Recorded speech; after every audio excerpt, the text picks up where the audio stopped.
정치권의 이면을 읽고 뉴스 맥을 짚는 방송 시사인 팟캐스트 시사인싸를 시작하겠습니다. 안녕하십니까? 저는 시사인 팟캐스트 시사인싸 진행을 맡은 최광기입니다. 함께 생각해 볼 만한 경제 뉴스를 골라오는 경제 뉴스픽 코너이죠. 차영석 팀장님 나와주셨습니다. 네. 어느새 이종태 선배가 구독, 좋아요, 알람 구걸 하던데 오늘은 제가 대신 굽신굽신 거리겠습니다. 구독, 좋아요, 알람 부탁드리겠습니다. 시사인 차영석 기자입니다. 알겠습니다. 마타리 윤현선 에디터도 함께 해주셨습니다. 네, 안녕하세요. 네, 정말 늘 저 시크한 목소리, 네, 매력 있어요. 자, 오늘 그 경제 뉴스픽 코너는 미중 무역 분쟁 관련한 뉴스를 좀 준비했지요. 이 올해 상반기 미국의 최대 교육국이 좀 바뀌었다고요. 예, 그러니까 최근에 막 한국하고 일본하고도 지금 그렇죠. 어쨌든 그 경제 도발, 이걸로 시끄러운데 좀 미국하고 중국도 지금 계속 이게 진행 중이기 때문에 오늘은 그 미국과 중국 간의 이 무역 관련된 얘기를 조금 한번 수치와 몇 가지 있었던 일들을 한번 정리해보는 그런 시간 갖도록 하겠습니다. 그 최근에 미국 상무부에서 자료를 냈는데요. 예. 중국이 올해 상반기에 미국의 그 최대 교육국 자리를 뺏겼어요. 다른 나라로 넘겼는데 멕시코입니다. 멕시코. 그래요? 그래서 이제 올해 상반기에 미국의 교육 규모 1위가 멕시코. 뭐 890억 달러라는데 이게 잘 안 들어오잖아요. 그러니까 대충 퍼센테이지로 하면 전체 미국의 교역액 대비해서 한 15% 정도 멕시코. 2등이 캐나다. 간발의 차이로 14.9% 캐나다고요.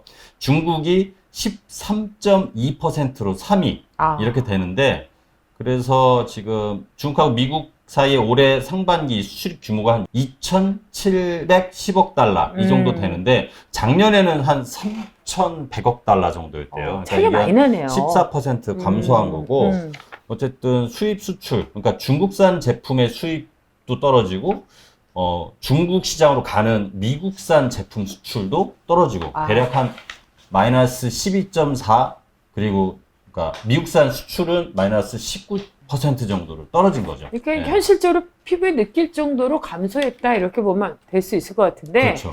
그동안 이 미국의 교육국 순위가 어땠는지 좀 일단 확인해 볼까요?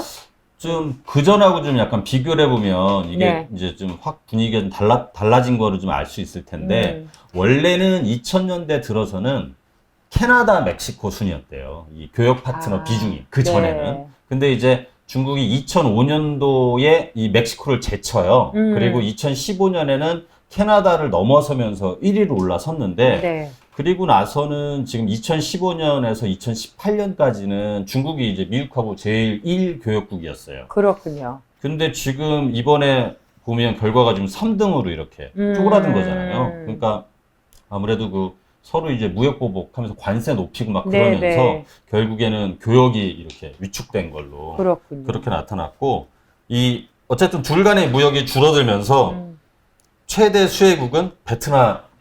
그래서 베트남 상품의 미국 시장 수입액이 올 들어서 33.4% 늘어났대요. 그러니까 엄청 늘어났네요. 그러니까 지금 베트남은 은근히 미소? 그러겠네요. 은근히 미소 대놓고 그러니까 이게 무슨 가게도 그렇고 작게는 가게도 그렇고 국가 간에도 그렇고 대박이 나는 집이 있으면 쪽박을 짜는 집도 있는 것처럼 그 지금 이제 2005년 이후에 어쨌건 처음으로 미국보다 좀 멕시코보다 작은 제끼고 작은 2005년에 멕시코 제끼고 2015년에 캐나다 제끼고 1위로 올라섰는데 어쨌든 최근 한 3년 동안에는 넘버원이었다가 올해 딱 해보니까 이게 3위로 내려왔다는 거 확실히 무역전쟁하고 그러면서 이게 실제로 교역량이 줄어드는 걸로 이렇게 나타난 거죠. 근데 이게 이제 미중 무역 분쟁이 장기화되고 있어서 그런데 앞으로도 그러면 영향이 꽤 있을 것 그래서 같아요. 트럼프 대통령이 지금 9월 1일부터 중국산 제품 3천억 달러어치에 대해서 추가로 지금 보복관세 10% 부과하겠다고 지금 나선 거거든요. 그러면은 지금 미중 지금 무역 분쟁에서 이게 지금 네 번째예요. 관세를 지금 압박한 게 이미 지금 2,500억 달러어치에 대해서 중국산 수입품 2,500억 달러어치에 대해서 25% 지금 추가 관세 매기고 있는 상황이거든요. 그렇게 되면은 이제 9월 달부터 만약에 3천억 달러어치를 또 그거에 관세 매겠다 하면 대체로 지금 3천억 플러스 2,500억 합하면은 5,500억 달러잖아요. 그렇죠. 이게 2008년도에 중국산이 대략 그 중국산 수입품이 5,400억 달러 정도였다는 거예요. 그러면은 대체로 이번 9월부터 만약 이걸 또 관세를 또 물리기 시작하면 2008년도에 미국에 수입된 중국산 전체에 해당하는 거에 추가로 보복 관세를 물리는 셈이 되니까 와. 그러면은 지금 아까 상반기에 이 지금 교역량이 줄어들었다고 하는데 이렇게 되면 하반기에도 더 줄겠죠? 그렇죠. 네.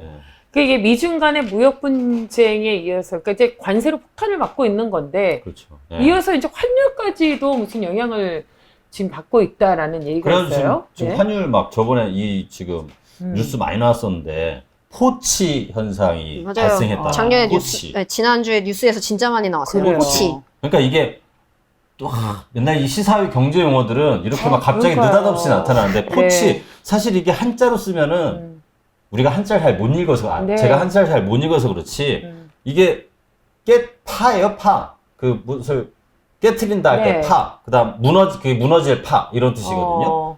그리고 7은 그 숫자 7이에요. 그러니까 7이 무너졌다. 이거를 그냥 포치라고 부르더라고요. 그러니까 그래요? 포치 가로 열고 깨트릴 파 혹은 무너질 파 숫자 7. 그러니까 달러당 7 위안이 무너졌다. 이게 포치예요, 포치. 그렇군요. 그래가지고 그 결국에는 그 달러랑 그 위안 이렇게 하면 보통 한 7 위안 미치였는데 네. 이제 이게 그 무너졌다 이거죠. 그래서 중국의 이제 인민은행 같은 경우는 이 미국 니네가 추가 관세 이렇게 부과하고 그래서 지금 위안화 가치가 떨어져서 이런 거다. 그래서 네. 미국의 그 보호무역 정책 때문에 지금 이렇게 된 거다. 이렇게 했는데 그 전에는 사실 미국이 계속 중국이 환율을 조작한다. 이런 의혹을 계속 제기해왔기 때문에 네. 중국의 외환 당국이 그 환율을 7위안으로 접근할 때마다 이게 시장에 개입해서 이걸 떨어뜨려 왔거든요. 네, 네. 그런데 지금 어쨌든 7위안이 딱 돌파하면서 이게 지금 2008년 5월 이후에 위안화 통화 가치가 지금 가장 낮게 지금 떨어진 거고, 지금 외환시장에서는 중국이 이 포치, 그러니까 7위안, 네. 이거를 용인한 게 결국에는, 미국에 맞서서 위안화를 평가절하에 나선 거 아니냐가 이렇게 보고 받아들이고 있다고 합니다. 그런데 저는 이제 궁금한 게 이렇게 위안화 가치가 이제 절하되면 네, 어떤 떨어지면. 이제 네. 영향을 미치게 될까? 이게 이제 경제의 또 핵심 아니겠어요? 이제 그 위안화 가치가 떨어지게 되면 돈값이 네. 싸지는 거잖아요. 네. 그러니까 중국 상품의 수출 가격이 그럼 낮아져요. 그러니까 환율로 계산을 해보면 네. 어쨌든 위안화 가치가 떨어지면은 그러니까 중국 위안화 똑같은 가격으로 해도 달러로 환산되는 가격이 네. 낮아지기 때문에 중국 상품의 수출 가격이 낮아지고 그럼 지금 미국이 중국에 관세를 이렇게 부과한다 하잖아요. 그러니까 그 관세를 상쇄시키는 효과가 있죠. 네.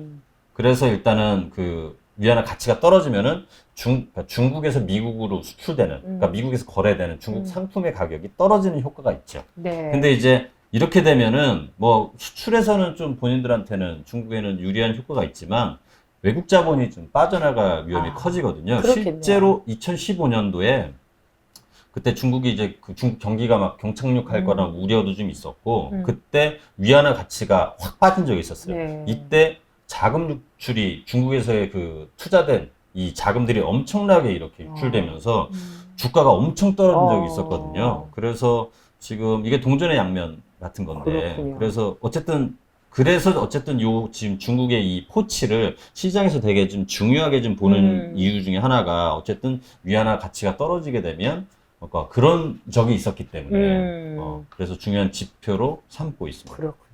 난 사실은 이렇게 금리 이런 건 막 빨리빨리 이렇게 정리가 되는데 환율은 좀 잘 여러 가지 어려워요. 이게 영향을 미치니까 좀 남의 나라 복잡하긴 얘기? 하죠. 네. 내 돈이 이거 아니기 때문에.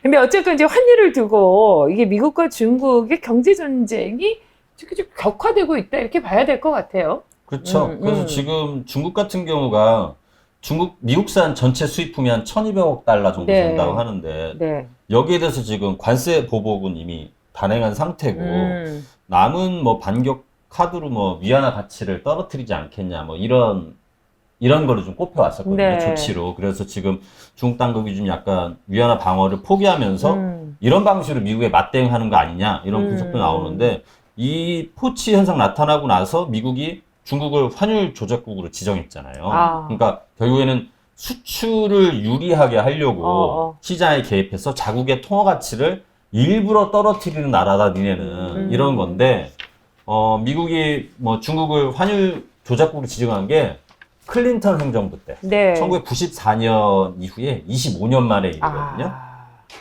근데 이제 미국이 이제 중국을 이제 환율 조작국으로 이렇게 지정을 해도 곧바로 뭐 제재를 하거나 보복 조치를 가하는 건 아니에요. 일단은 1년 동안 시정 조치를 요구하고 네. 그런 다음에 안 되면 이제 중국 기업이 이게 그 미국 정부의 조달 시장에서 중국 기업을 제외시키거나 이런 조치를 할 수 있는 거니까 아직까지 한 1년 정도 시각은 좀 있는 건데 아무튼 뭐 9월부터 추가 관세를 지금 부과하겠다고 하고 네. 또 환율 조작국 카드로 꺼내 들었다는 거는 이 지금 미중 간의 이 무역 대립이 앞으로도 좀 더 오래 갈 가능성이 있다는 거고. 네. 근데 이제 또 IMF 최근 나온 기사는 IMF 입장에서는 중국이 환율을 조작했다는 구체적인 근거는 없다. 이런 뉴스가 최근 나왔어요. 근데 뭐 그것도 IMF 얘기고. 그렇죠. 미국에서는 이번에 사실 그 환율 조작국으로 이렇게 지정하면서 근거는 사실 무역 적자가 심하다 이거거든요. 그러니까 사실 뭐 어쨌든 미국이 그렇게 얘기하니까 또 뭐 그런 거죠, 뭐. 서로 간에 뭐 네. 지금 어쨌든 그렇게 되면 아까 처음에 그 서로 미국과 중국의 교역이 지금 양국 간의 교역이 1등에서 지금 중국이 그렇죠. 1등에서 3위로 떨어졌다 하잖아요. 결국에는 이 미국 간의 무역 분쟁이 생기면 양국의 교역량이 줄어들게 되고 그렇죠. 그러면 중국에 우리 중간재를 공급하는 나라들, 그러니까 중국하고 무역 거래가 있는 나라들은 영향을 받겠죠. 그러니까 한국 같은 경우 그렇죠. 전체 수출의 27% 가량을 중국에 의존하고 있거든요. 그러니까 미중 간에 결국 교역량이 줄어들게 되면 한국과 중국과의 이 교역도 좀 네. 문제가 생기죠. 그래서 올해 지금 상반기에 전체 수출량 9.8% 감소했다고 해요. 그러니까 지금 일본과의 수출 규제 일본에게 수출 규제 문제, 네. 그리고 지금 미중의 이런 무역 대립, 이런 것들이 계속 너무 불확실성이 좀 커진 그렇죠. 상황이라 봐야겠죠. 그러니까 한국 경제에도 뭐 계속 얘기하는 거지만 미국과 중국이 싸운다고 해서 그게 한국 경제에 어떤 영향을 미칠까는 양국의 무역으로 분쟁이 생기니까 교역량이 떨어지면 우리도 사실 이게 그렇죠. 영향을 주게 되니까 좋지 않은 거죠. 지금 한일 간의 지금 무역 여러 가지 국제적인 문제, 조건들이. 예, 그리고 미중, 그리고 그렇죠. 또 우리 가끔 생각나는 또 브렉시트 그렇죠. 뭐 이런 것들이 걱정스럽네요. 예, 너무 네. 영향을 줄 수 있는 요소들이 많아서. 곳곳에 보면 좀 좋지 않은 것 같아요. 그렇습니다. 경기 전망 자체는. 근데 어쨌건 이제 미국이 뭐 관세라든지 환율을 통해서 여러 가지로 중국을 이제 압박하고 있고 그 결과가 무역량 감소라든지 이런 것들로 이제 나오고 있고 그게 이제 수치로 보여주고 있는데 네.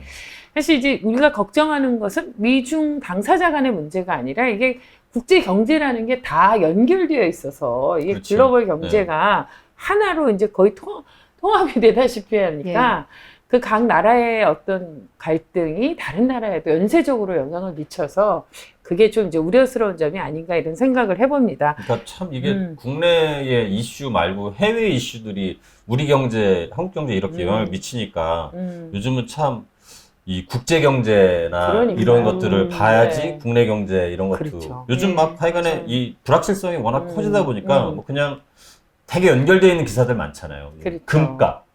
맞아요. 요즘 막 금값 엄청나게. 그러니까 경제 자체가 불안정하니까 안전한 자산들에 그래. 이렇게 투자를 하겠다고 하니까 금값 같은 또 거 막 굉장히 올라가잖아요. 올라가고, 네. 네. 그러니까 참 경제를 이렇게 뭘 하나만 봐서는 이렇게 되게 연결돼 있으니까 수치들을 막 그렇게 봐야 될 것 같아요. 이거를 이렇게 큰 눈으로 바라볼 수 있는 안목이 좀 있어야지 되는데 우리는 참 그렇게 안 그런 게 되니까. 없잖아요. 그때 금이야? 그럼 벌써 다 거기 올라가 금. 있고. 또 부동산 하면 또 부동산 우르르르. 그렇지. 네, 다 상투 잡고 있고 막 이러잖아요.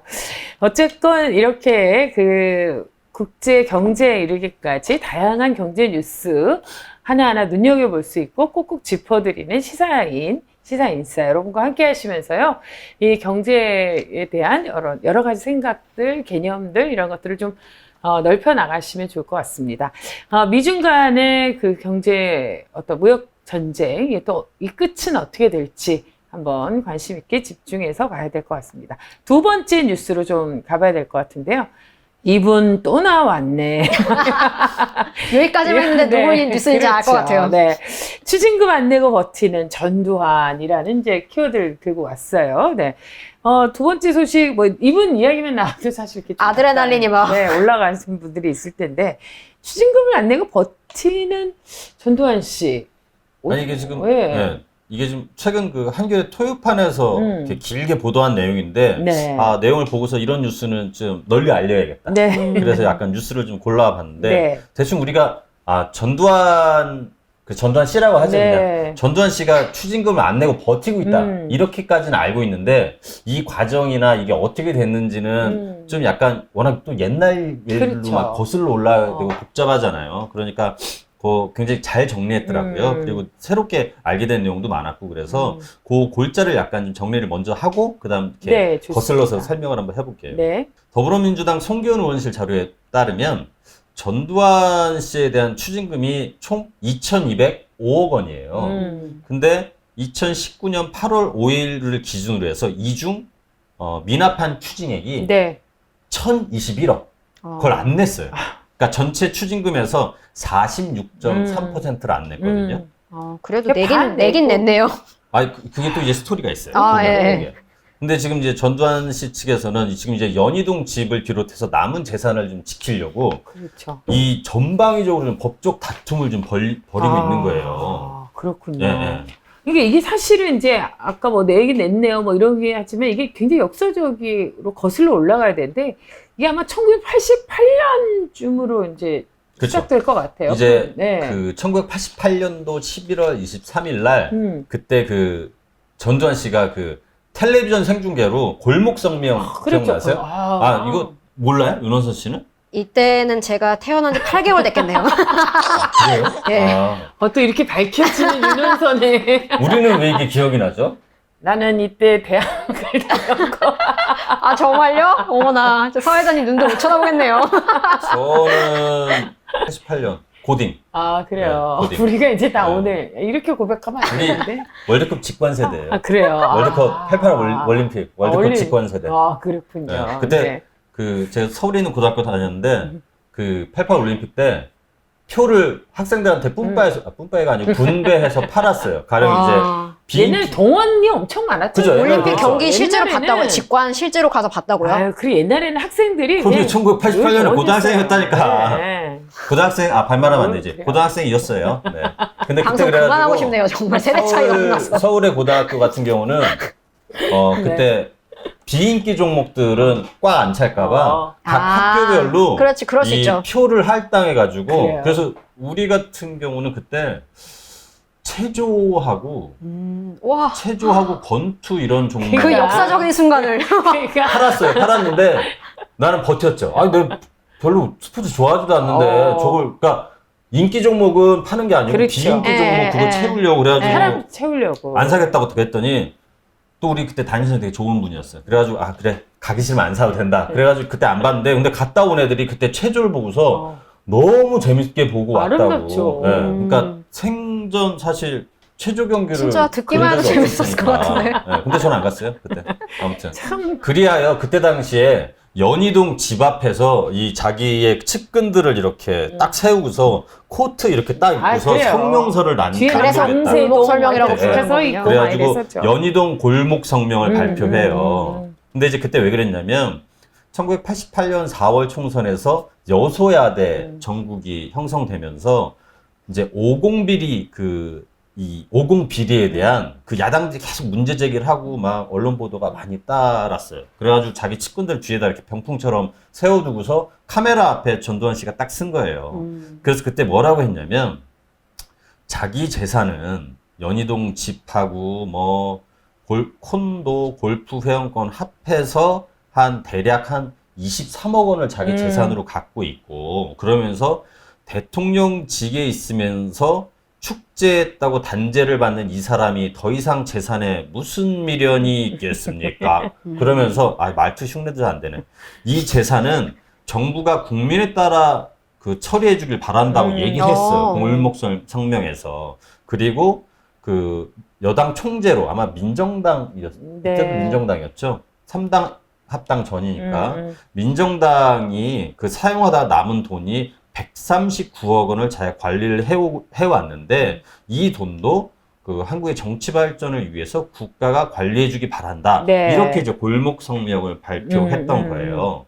근데 그때 어떻게 됐는지 알아요? 그리고 나서 그때 당시에 1살 미만이었던 윤원선 씨는 이 자체의 내용을 잘 모르겠네요, 그죠? 예, 저는 아예 모르겠네요. 그러니까 1살 미만이었기 어쨌든 때문에 잘 모르겠네요. 그때 1살 미만이면은 좀 뉴스 같은 거 이렇게 죄송해요, 제가 그때 봐야 뉴스에 되는 거예요. 관심이 없었어요. 뉴스 신동이기 때문에 아마 어머니께서 뉴스를 틀어줬을 거예요. 아마 무의식적으로 이게 남아있을 예, 거예요. 근데 그렇죠. 네.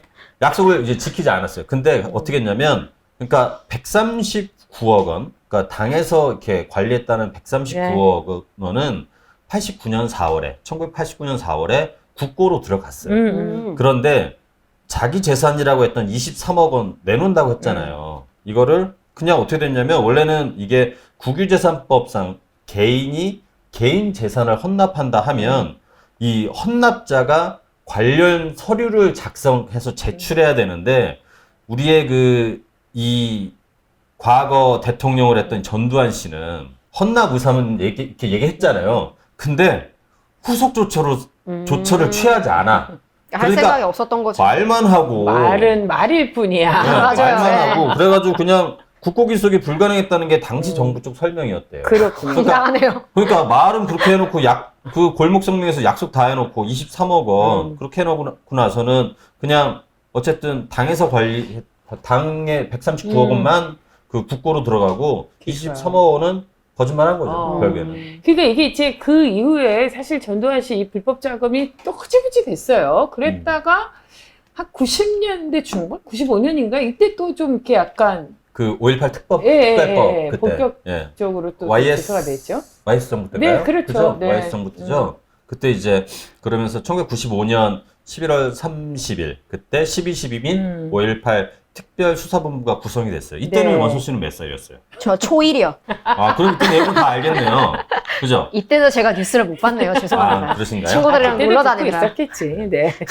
그래가지고 이제 이때 특별수사본부가 1996년 1월 13일 날 수사 결과를 이제 발표를 했는데 네. 전 씨가 기업으로부터 받았다고 진술한 금액이 모두 7천억 와. 그리고 성금 명목으로 2,515억을 받았어요. 성금을 어떻게 먹으면 2천 제 말이 그 말이에요. 근데 이때 하여간에 그래서 9,500억. 와. 근데 이제 이때 증거를 바탕으로 해서 뇌물죄로 성립된 돈이 기업 대표 42명으로 받은 2,159억 5천만 원이라고 그때 이제 검찰에서 발표했고 네. 그러니까 나중에 재판을 가요. 재판 가가지고 그 나중에 이제 97년 4월 17일 날 대법원에서 확정된 건 무기징역 그리고 아까 얘기했던 추징금 2,205억 네. 이게 결정이 되죠.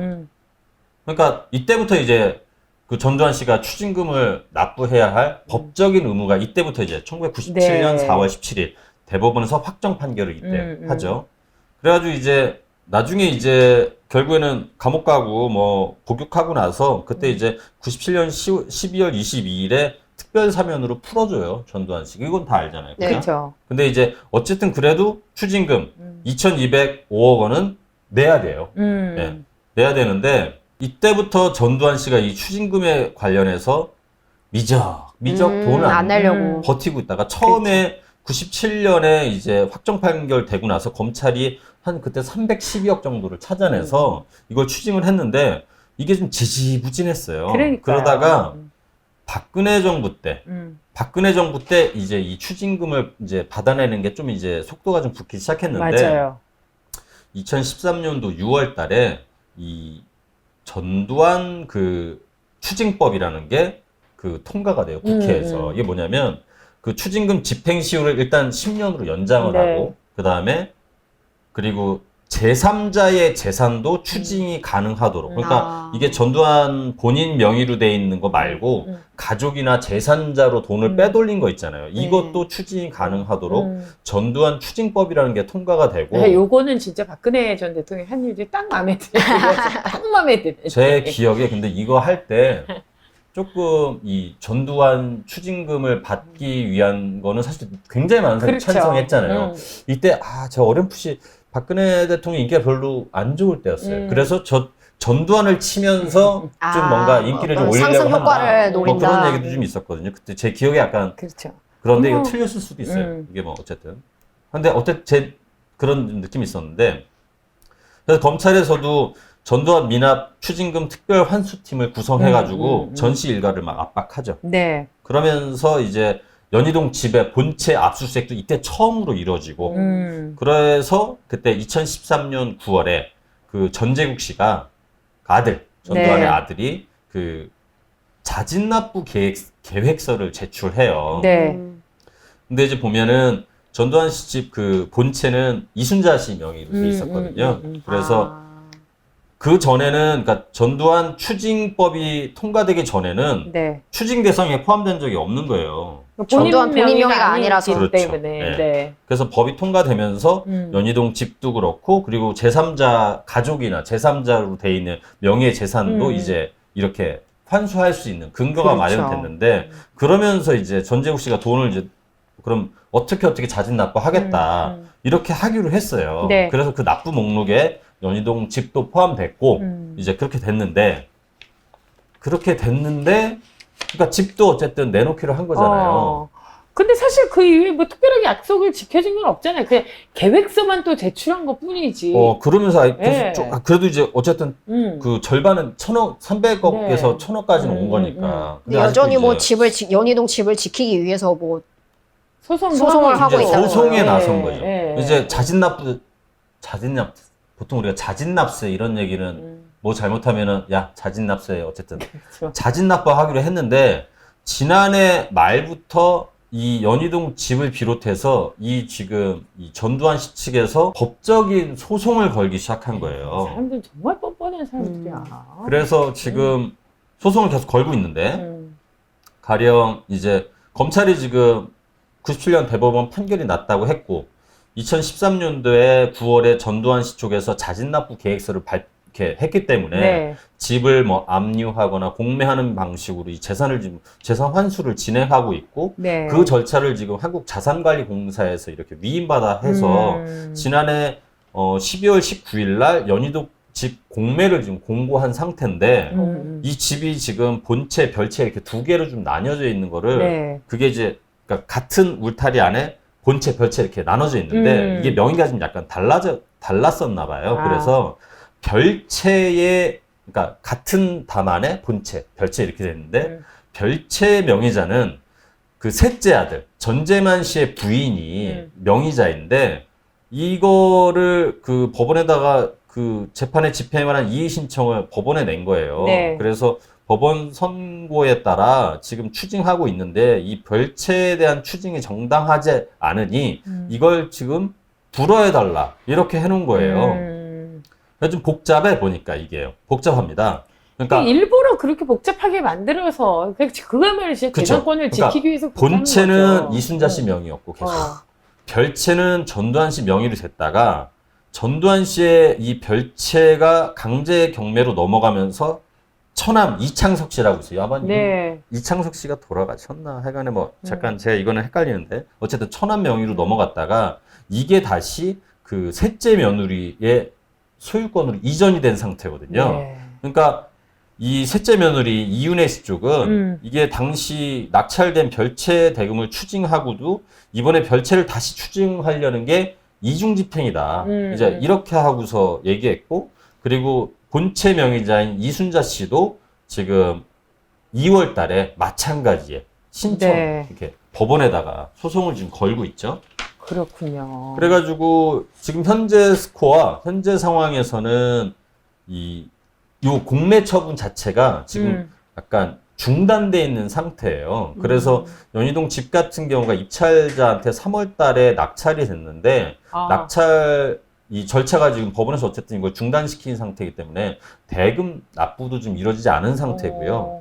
그 다음에 지금 4월 달에는 아까 전두환 추징법 그 얘기했잖아요. 네, 네, 그게 네. 이제 공무원 범죄에 관한 몰수 특례법 여기인데 그건 결국 그거예요. 그러니까 범인 이외의 자가 그 정황을 알면서 취득한 불법 재산 및 그로부터 유래한 재산에 대하여 그 범인 이외의 자를 상대로 집행할 수 있다. 그러니까 전두환 씨 본인 말고 네. 가족이나 제3자의 로 명의로 되어 있는 재산들에 대해 추징할 수 있다. 이거인 건데 지금 이쪽 전두환 씨 쪽에서는 이거에 대해서 위헌 법률 심판 제청을 지금 신청한 상태라서 그러니까 논리는 그거예요. 전두환 추징법이 적용된 건 전두환 전 대통령 이건 그쪽 논리니까 전두환 전 대통령 관련 사건이 유일하고 다른 어떤 사람한테도 적용된 적이 없다. 그래서 위헌의 소지가 많고 그리고 그 해당 조항은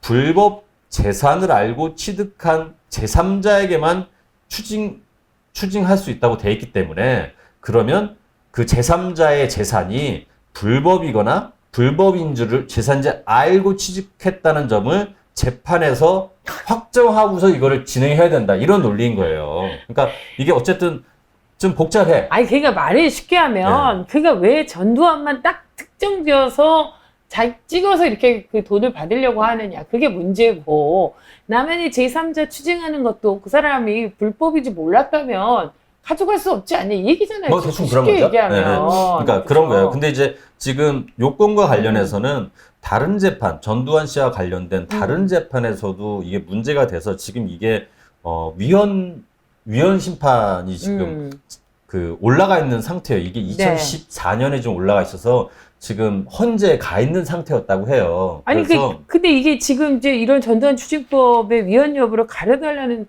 이게 진정한 속내는 뭐예요? 무슨 뜻이에요? 어떤 내용인 거죠? 결국에는 지금 이게 그 전재국 씨가 2013년 9월 달에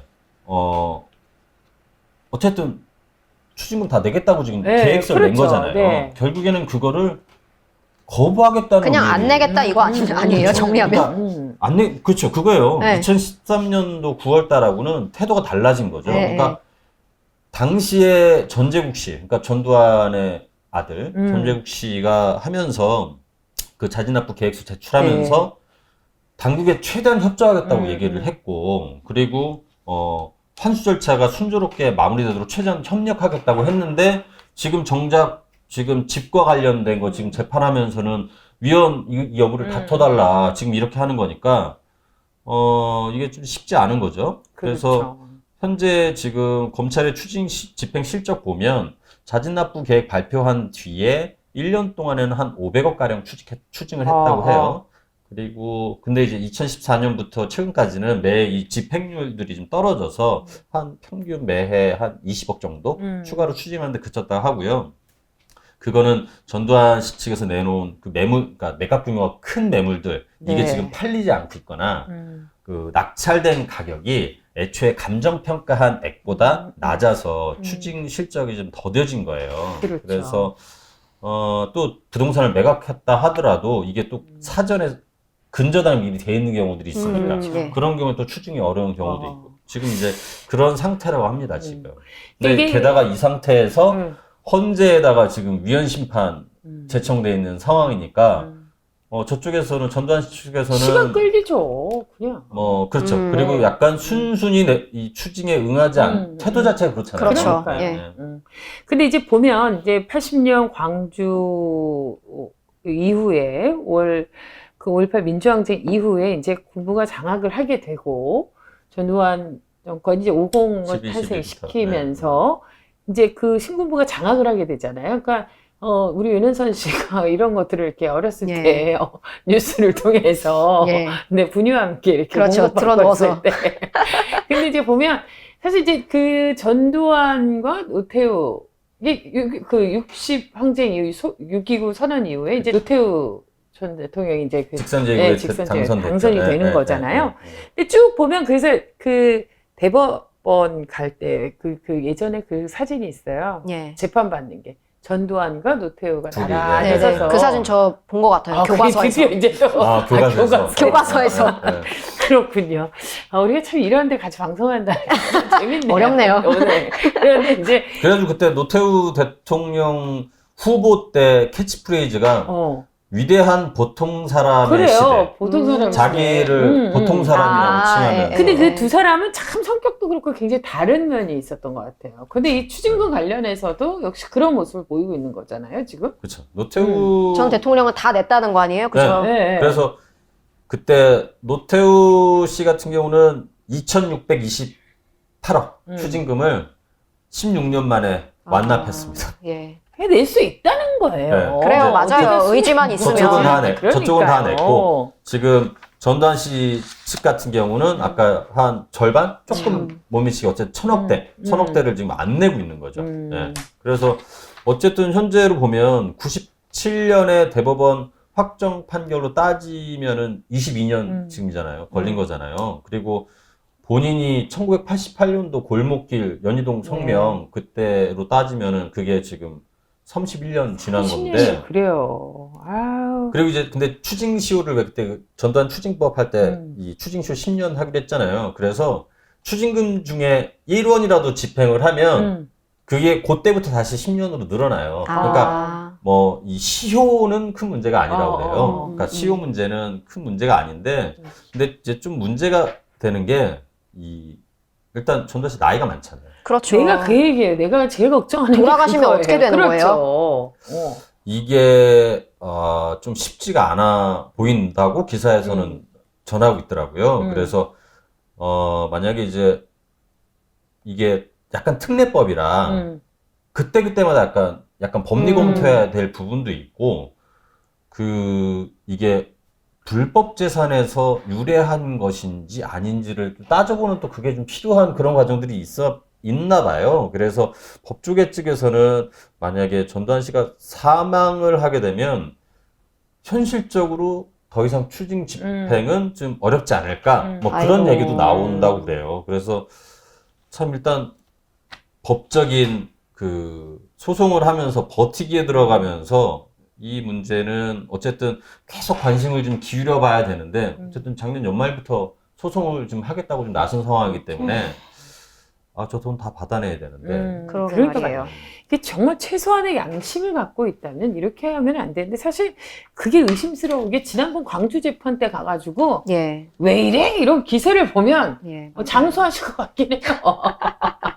근데 어쨌건 이 추징금을 정말 완납할 때까지는 건강하시기를 간절히 예. 바랄 뿐이네요. 근데 어쨌든 네. 너무 몇 번의 약속 진짜 저는 그렇죠. 예전에 자기 그 재산 어쨌든 골목길 성명에서 그때 그렇죠. 저도 기억나는데 자기 재산 어쨌든 국가에 헌납하겠다. 그리고 139억 원 그 기억나시죠? 그렇죠. 139 당에서 관리하는 139억 원도 국가에 헌납하겠다. 이 두 가지 약속인데 그때도 안 지켰다는 거는 이번에 다시 이 기사를 보면서 그쵸. 그때 그 약속도 안 지켰구나. 이런 생각이 들더라고요. 그리고 나서 이제 뭐 5.18 특별법 이후에 이제 법원 재판 받으면서는 재산이 뭐 자기 26만 원. 29억 29만 원은 29만 원. 자기 입으로 말을 한 적은 없었대요.